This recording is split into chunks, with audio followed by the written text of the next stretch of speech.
नमस्कार। प्रियंका गांधी कांग्रेस की राष्ट्रीय महासचिव, केरल की वायनाड सीट से एमपी, राहुल गांधी की बहन जब कभी बोलती हैं खुलकर बोलती हैं, संसद हो या सड़क।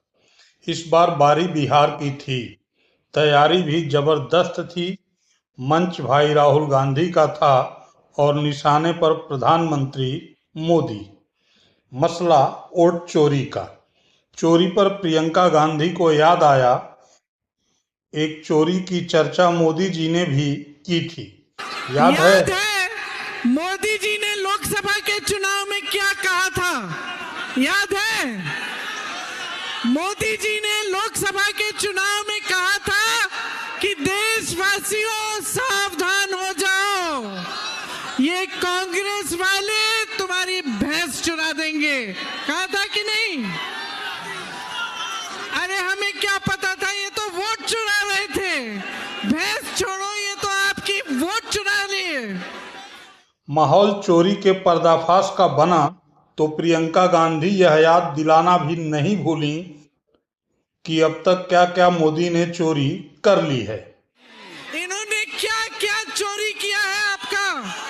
आपके रोजगार चोरी किए हैं। जो भी आपकी जो बड़ी बड़ी कंपनियां थी सरकार की, वो आपसे चोरी करके अपने दोस्तों को दे दिए हैं।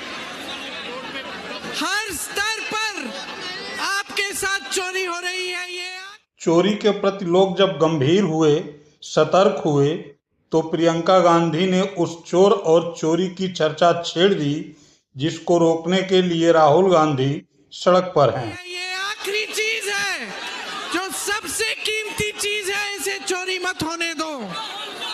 ये आपकी पहचान है, आपकी नागरिकता का आधार है। फिर सवाल था, एक अदद वोट की चोरी को लेकर इतना बड़ा हंगामा क्यों? ऐसा भी क्या रखा है इस वोट में? क्या है ये वोट जिसे लेकर बरपा है हंगामा? तो सुनिए, ये वोट ये क्या है और इसका महत्व क्या है आपके लिए? ये वोट इस भारत के लोकतंत्र का आधार है, ये मूल है इस तंत्र का। ये वोट आपका वो अधिकार है जो सबसे कीमती अधिकार है। इसको आप चोरी होने देंगे?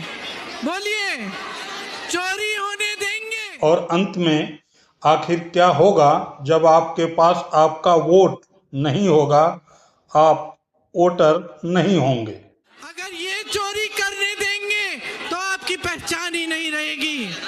जितनी स्कीमें हैं, अगर कल को आपदा आ गई, बाढ़ आ गई, आपको बीमा नहीं मिल पाएगा। जितनी स्कीमें हैं आपको मिल नहीं पाएंगी, रोजगार आपको मिल नहीं पाएंगे, क्योंकि आपकी पहचान ही नहीं होगी, आपकी नागरिकता ही नहीं होगी। तो आप सावधान हो जाइए, आज मैं ये कह रही हूं आपसे। बात सभी की समझ में आ गई तो प्रियंका गांधी ने सबका साथ मांगा और नारा उछाल दिया, वोट चोर गद्दी छोड़। जोर से मेरे साथ बोलिए, वोट चोर गद्दी छोड़, वोट चोर गद्दी छोड़, वोट चोर गद्दी छोड़। बात यहीं खत्म नहीं हुई। प्रियंका गांधी ने वोट चोर और चोरी के वर्तमान और भविष्य का पाठ पढ़ाया तो राहुल गांधी ने अतीत का पन्ना खोल दिया। राहुल गांधी ने कहा कि ये वोट चोरी केवल कर्नाटक में नहीं हुई, देश की 70 से 80 सीटों पर हुई और वे इन सभी का पर्दाफाश करेंगे। भाइयों और बहनों, ये सिर्फ कर्नाटक सेंट्रल में नहीं हुआ है, ये हिंदुस्तान में 70-80 सीटों में किया गया था। और मैं आप इसको स्टेज से बता रहा हूं, हमने काम शुरू कर दिया है। माधेपुरा पहला कदम है। हम आपको दिखाएंगे कि असेंबली इलेक्शन चोरी किए जा रहे हैं, हरियाणा चोरी किया गया, महाराष्ट्र चोरी किया गया, लोकसभा चोरी की गई। हम दिखाएंगे आपको सबूत के साथ, जैसे हमने माधेपुरा में दिखाया, सबूत के साथ हम आपको दिखाएंगे। राहुल गांधी ने मोदी के गुजरात मॉडल को चोरी का मॉडल करार देते हुए प्रधानमंत्री मोदी पर जबरदस्त हमला बोला। गुजरात मॉडल आर्थिक मॉडल नहीं है, गुजरात मॉडल वोट चोरी करने का मॉडल है। और इस मॉडल को ये 2014 में नेशनल लेवल पे लाए। आप देखिए, मध्य प्रदेश का चुनाव चोरी किया, हरियाणा का किया, महाराष्ट्र का किया। हम कुछ बोलते नहीं थे क्योंकि सबूत नहीं था, मगर महाराष्ट्र में सबूत मिल गया। इन्होंने कुछ ज्यादा कर दिया। राहुल गांधी ने मोदी के 2019 के 300 सीट के दावे को भी वोट चोरी से जोड़ा और ये कहते हुए हमला बोल दिया कि नरेंद्र मोदी वोट की चोरी करते हैं। नरेंद्र मोदी जी 2019 के चुनाव के बाद रिजल्ट आने से पहले प्रेस कॉन्फ्रेंस करते हैं, कहते हैं 300 सीटें आएंगी।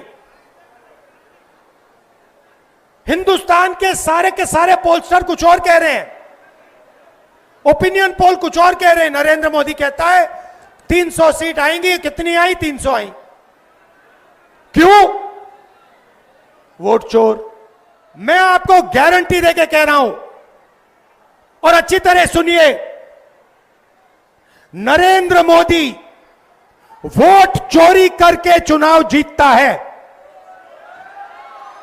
नरेंद्र मोदी वोट चोरी करके, वोट कटवा के, वोट बढ़ा के चुनाव जीतता है। और नरेंद्र मोदी और अमित शाह की मदद हिंदुस्तान का इलेक्शन कमीशन करता है। राहुल गांधी ने गृह मंत्री अमित शाह के उस दावे पर भी गंभीर सवाल उठा दिए जिसमें अमित शाह ने कहा था कि अब देश में बीजेपी की सरकार 40 से 50 साल तक रहेगी। कुछ साल पहले अमित शाह ने बयान दिया, एक बार नहीं अनेक बार, कि अब बीजेपी की सरकार 40-50 साल चलेगी। हाँ, और मैं सोच रहा था कि यह व्यक्ति कैसे कह सकता है, इसको कैसे मालूम कि बीजेपी की सरकार 40-50 साल चलेगी। हम सब राजनेता हैं, जनता क्या करेगी, जनता के दिल में क्या होता है, जनता ही जानती है। तो ऐसा बयान देना कि अब हमारी सरकार 40-50 साल चलेगी, ये अजीब सा बयान है। और उस टाइम मैंने सोचा था कि इसको कैसे मालूम कि 40-50 साल के लिए सरकार चलेगी।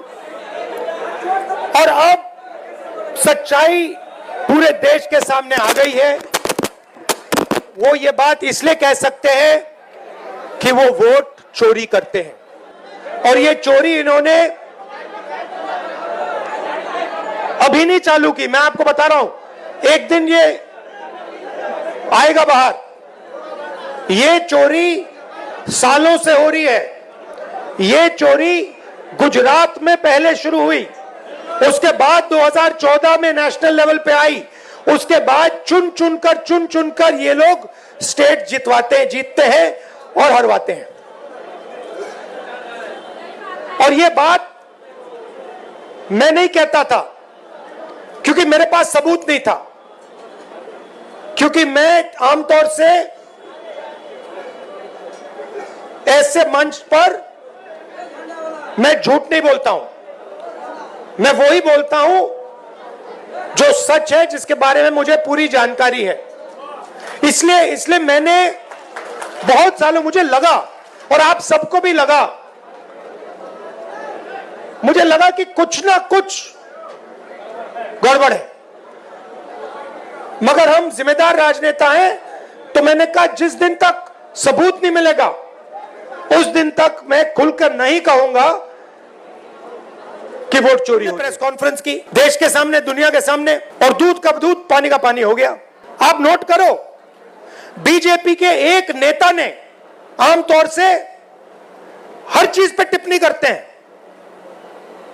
मेरे प्रेस कॉन्फ्रेंस पे बीजेपी के एक नेता ने बयान नहीं दिया। मोदी जी ने एक शब्द नहीं बोला, अमित शाह ने एक शब्द नहीं बोला। जब चोर को पकड़ा जाता है, चोर बिल्कुल चुप हो जाता है। जब पुलिस वाले उससे पूछते हैं क्या किया, बिल्कुल चुप हो जाता है, कुछ बोलता नहीं हो, क्योंकि जानता है कि भैया पकड़ लिया, फंस गया। तो ये हुआ है। राहुल गांधी ने मोदी सरकार को यह कहते हुए कटघरे में खड़ा किया कि वोट चोरी करने के लिए मोदी ने चुनाव आयोग के नियम बदल डाले। एक नया कानून आता है लोकसभा में, राज्यसभा में, चुप्पे चुप्पे एक नया कानून आता है, पास हो जाता है, किसी को नहीं पता, दिन में पास किया जाता है। पता है क्या कानून था? कानून था कि कुछ भी हो जाए, इलेक्शन कमिश्नर कुछ भी कर दे, उनके खिलाफ कानूनी कार्रवाई नहीं की जा सकती। अब आप मुझे बताओ, ऐसे कानून की क्या जरूरत? अगर ईमानदारी से इलेक्शन कमिश्नर काम कर रहा है तो ऐसे कानून की क्या जरूरत? भाई और बहनों, किसान को पीटकर जेल में डाल देते हैं, मजदूर को 2 जूते मारकर जेल में डाल देते हैं, युवा पेपर लीक के बारे में धरना देता है, लाठीचार्ज होता है, अंदर कर देते हैं, एफआईआर लग जाते हैं। मगर हिंदुस्तान के इलेक्शन कमिश्नर के खिलाफ कोई एफआईआर नहीं कर सकता है, कोई कानून नहीं एक्शन ले सकता है। क्यों? इसका एक ही कारण है, ये लोग नरेंद्र मोदी की वोट चोरी में मदद कर रहे हैं। फिलहाल आपका क्या मानना है कमेंट बॉक्स में जरूर लिखें और चैनल को सब्सक्राइब करें, वीडियो को लाइक करें और मित्र मंडली में शेयर करना न भूलें। बहुत बहुत धन्यवाद।